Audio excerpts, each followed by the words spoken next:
Hello everyone. Today we will start the 10th syllabus of chemistry lesson chemical reaction. Chemical reaction, which is the first lesson of class 10 chemistry. So first of all, what is chemical reaction? Chemical reaction होता क्या है? तो chemical reaction we can simply say that कि एक substance दूसरे substance के साथ combine करता है और कंबाइन करके न्यू सब्सटेंस का फॉर्मेशन करता है. इस न्यू सब्सटेंस जिस प्रोसेस के द्वारा बनता है उसी को हम लोग केमिकल रिएक्शन कहते हैं. जो सब्सटेंस पहले कंबाइन होता है उस सब्सटेंस को हम लोग रिएक्टेंट कहते हैं and the substance which is formed due to the composition और decomposition of reactant is defined as product. और इसी कंप्लीट प्रोसेस को हम लोग केमिकल रिएक्शन कहते हैं, जिसमें केमिकल रिएक्शन में आगे हम लोग डिटेल्स में पढ़ेंगे. तो इस केमिकल रिएक्शन में हम लोग केमिकल इक्वेशन के बारे में पढ़ेंगे. केमिकल रिएक्शन के दौरान किसी भी केमिकल चेंज के दौरान जो प्रोसेस होता है उसको हम लोग एक इक्वेशन के रूप में रिप्रेजेंट करते हैं और वही इक्वेशन जो होता है उसी को हम लोग केमिकल इक्वेशन कहते हैं. और केमिकल इक्वेशन के बारे में भी हम लोग डिटेल्स में आगे पढ़ेंगे. और जब हम लोग केमिकल रिएक्शन के बारे में जानेंगे तो केमिकल रिएक्शन हमारे आसपास या हम लोग जो स्टडी करते हैं वो वेरियस टाइप्स का होता है. कुछ सब्सटेंसेस आपस में कंबाइन होकर के न्यू सब्सटेंस का फॉर्मेशन करता है, जैसे हाइड्रोजन ऑक्सीजन एक दूसरे के साथ कंबाइन होकर के वाटर का फॉर्मेशन करता है. सेम उसी प्रकार से जब किसी सब्सटेंस को डिकम्पोज कराया जाए तो डिकम्पोज होने के बाद वो फ्रैगमेंट्स में टू और मोर सिंपलर फ्रैगमेंट्स में डिकम्पोज होता है. तो इस तरह के वेरियस प्रोसेस के बारे में पढ़ेंगे. और जब एक सब्सटेंस किसी दूसरे सब्सटेंस के साथ रिएक्ट करता है तो वो डिस्प्लेस करता है. तो इस तरह के कुछ केमिकल रिएक्शन के बारे में हम लोग इस लेसन में पढ़ेंगे डिटेल्स में. तो केमिकल रिएक्शन के बारे में अब कुछ हम लोग समझ पा रहे होंगे. तो केमिकल रिएक्शन का कंसेप्ट क्या है? तो in previous class we have studied about the classification of matter. So far we well know matter is a substance which has mass that occupies a space is defined as matter. तो इस matter को हमारे आसपास जितना भी substance है वो क्या है? एक प्रकार का मैटर है, पदार्थ है. इस पदार्थ को दो बेसिस पर क्लासिफाई किया जाता है जिसके बारे में हम लोग पीछे क्लास में पढ़े होंगे. एक फिजिकल क्लासिफिकेशन और एक केमिकल क्लासिफिकेशन. इस दो बेसिस के आधार पर मैटर को क्लासिफाई किया जाता है.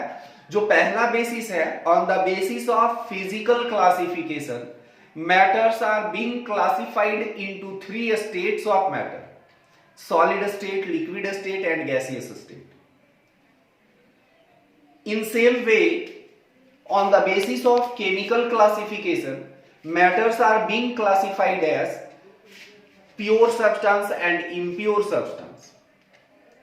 Pure substance are those substance which are made up of only one kind of particles. एक ही प्रकार के सब्सटेंसेस, एक ही तरह प्रकार के पार्टिकल से जो बना हुआ होता है वो क्या कहलाता है? प्योर सब्सटेंस कहलाता है। इम्प्योर जो दो या दो से ज्यादा पार्टिकल से मिलकर के बना होगा, टू और मोर देन टू, और सेम नहीं, वो भी डिफरेंट पार्टिकल से मिलकर के बना होता है, उसी को हम लोग इम्प्योर सब्सटेंस कहते हैं। अब इस इम्प्योर और प्योर को फर्दर जब क्लासिफाई करते हैं तो इम्प्योर सब्सटेंस फर्दर दो रूप में फिर से क्लासिफाई होता है, elements and compound. Elements is the one of the purest substance like sodium, copper, aluminium। इस तरह से हमारे पास 118 एलिमेंट्स है। हमारे पास कितना एलिमेंट्स है? 118 एलिमेंट्स है। इस 118 एलिमेंट्स में से कुछ नेचर में पाया जाता है। हमारे नेचर में कुछ एलिमेंट्स पाया जाता है, अप्रॉक्स 94। 118 एलिमेंट्स में से अप्रॉक्स 94 एलिमेंट्स नेचर में पाया जाता है। बाकी जो बचा एलिमेंट्स वो नेचर में नहीं पाया जाता है, दैट मीन्स आर्टिफिशियल और मैनमेड एलिमेंट्स है। अब ये जो नेचर में एलिमेंट्स पाया जाता है तो एलिमेंट्स के कैरेक्टरिस्टिक्स, प्रॉपर्टीज और उसके क्लासिफिकेशन के बारे में भी हम लोग पढ़े होंगे कि जो एलिमेंट्स हमारे पास है तो उसमें से कुछ मेटल है, कुछ नॉन मेटल है।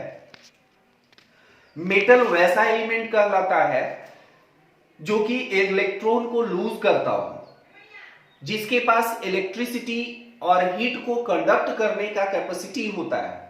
वैसा एलिमेंट जो हीट एंड इलेक्ट्रिसिटी को कंडक्ट करता हो, मेलेबल हो, डक्टाइल हो, इस तरह से प्रॉपर्टीज के आधार पर हम लोग उस तरह के एलिमेंट को क्या डिफाइन करते हैं कि वे मेटल है।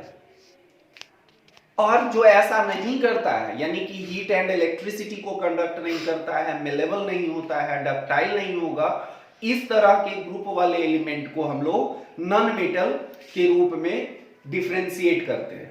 यानी कि एक कुछ भाग मिला एलिमेंट का मेटल और कुछ नॉन मेटल। यहां पर जो डिफरेंट टाइप्स ऑफ एलिमेंट मिला, और इसमें से हम लोग पढ़ चुके अभी कि 94 नेचर में पाया जाता है। तो जो एलिमेंट्स नेचर में पाया जाता है तो कि एक सब्सटेंस दूसरे सब्सटेंस, यानी कि हमारे नेचर में चेंज होता है। पीछे हम लोग चेंज के बारे में पढ़ेंगे। तो चेंज भी दो तरह का होता है, एक फिजिकल चेंज और एक केमिकल चेंज। फिजिकल चेंज यदि किसी सब्सटेंस में चेंज आता है, किस तरह का चेंज? तो उसके कलर का चेंज आता है, ऑर्डर का चेंज हो, शेप का चेंज हो, साइज का चेंज हो, उसकी कॉन्फ़िगरेशन में चेंज हो। तो इस तरह के चेंज यदि किसी भी सब्सटेंस में होता है तो उस चेंज को हम लोग फिजिकल चेंज डिफाइन करते हैं। किसी भी सब्सटेंस में कलर का चेंज हो, टेस्ट का चेंज हो, ऑर्डर का चेंज हो, तो इस तरह के चेंज को हम लोग फिजिकल चेंज डिफाइन करते हैं। एक दूसरा चेंज है chemical change. In chemical change a new substance is formed with new properties। एक नए प्रकार का सब्सटेंस मिलता है और जिसका प्रॉपर्टीज भी पीछे के सब्सटेंस से जिससे बना हुआ है उससे भी अलग होता है। तो इस तरह के चेंज को हम लोग केमिकल चेंज कहते हैं। इस प्रकार से हमारे नेचर में दो तरह का चेंज होता है, एक फिजिकल चेंज और एक केमिकल चेंज। अब इस केमिकल चेंज के दौरान या इस चेंज के कारण हमारे नेचर में जो सब्सटेंसेस या एलिमेंट्स है वो एक फॉर्म से दूसरे फॉर्म में चेंज होता है, अपना रूप बदलता रहता है। और यही कारण है कि केमिकल चेंज के कारण ही हमारे नेचर में वैरायटीज ऑफ सब्सटेंस है। मान लेते हैं कि यदि हमारे नेचर में केमिकल चेंज नहीं होता तो क्या होता? नेचर में यदि केमिकल चेंज नहीं होता तो इमेजिन करो कि क्या होता। तो यदि हमारे नेचर में केमिकल चेंज नहीं होता तो वैरायटीज ऑफ सब्सटेंस का होना संभव नहीं था। क्यों? क्योंकि केमिकल चेंज ही नहीं होता तो न्यू सब्सटेंस बनता ही नहीं।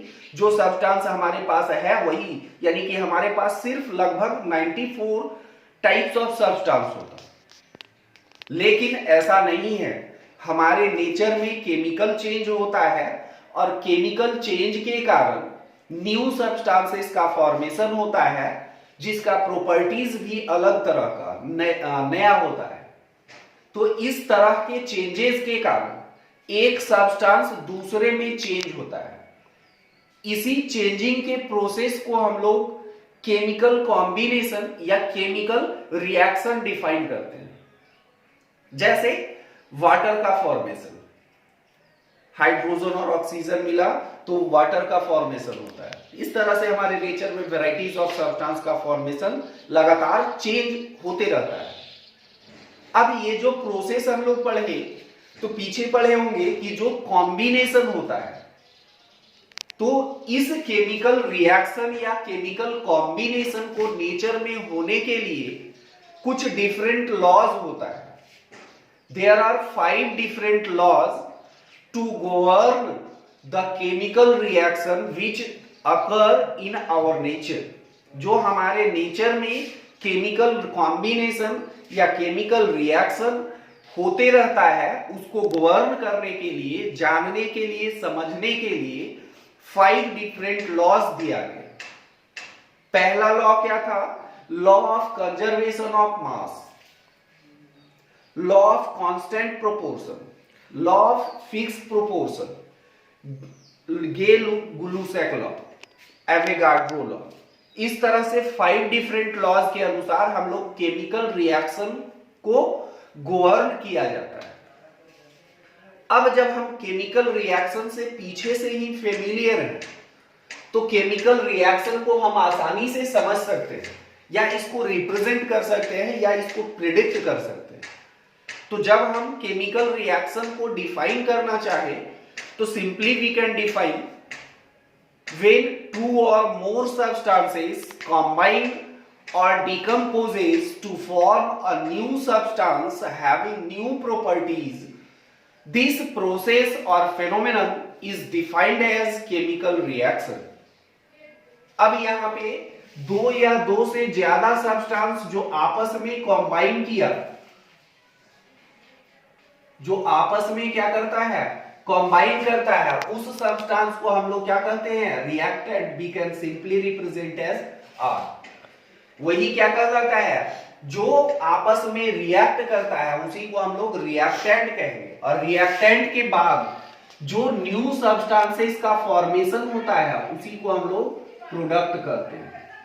तो जब किसी तरह का केमिकल रिएक्शन हो, केमिकल कंपोजिशन हो, डिकम्पोजिशन हो, किसी तरह का चेंज हो, लेकिन कैसा चेंज होना चाहिए? Chemical change.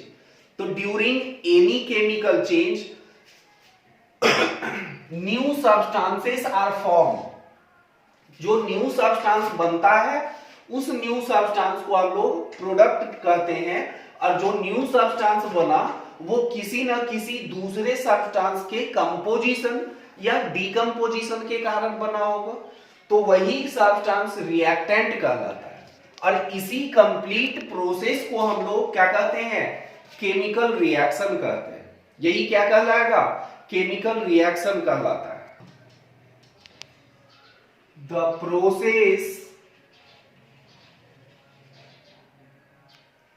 process in which a substances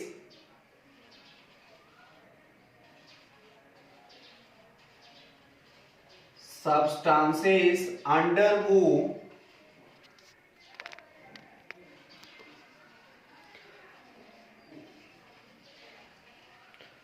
change to produce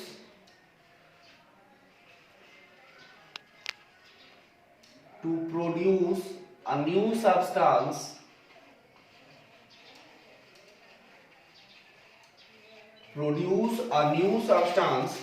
with new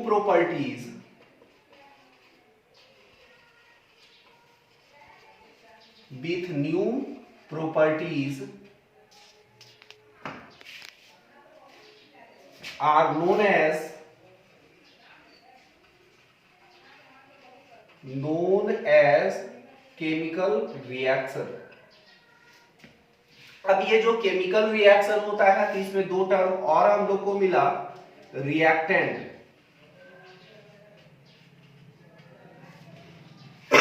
The substances which takes part, the substances which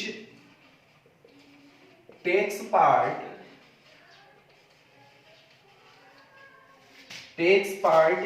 in a chemical reaction,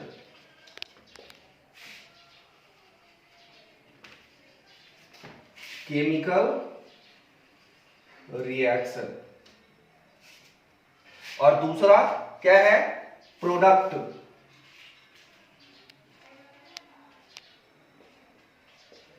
The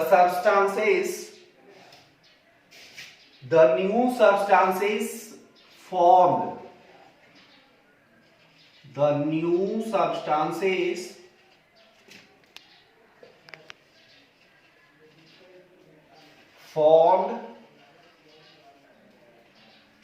during a chemical reaction.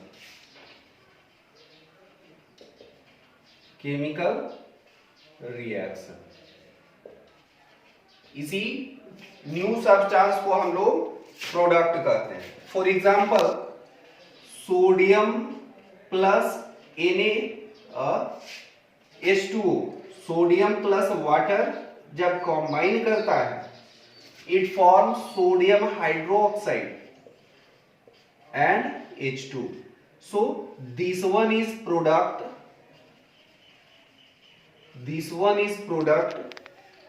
and this one is reactant.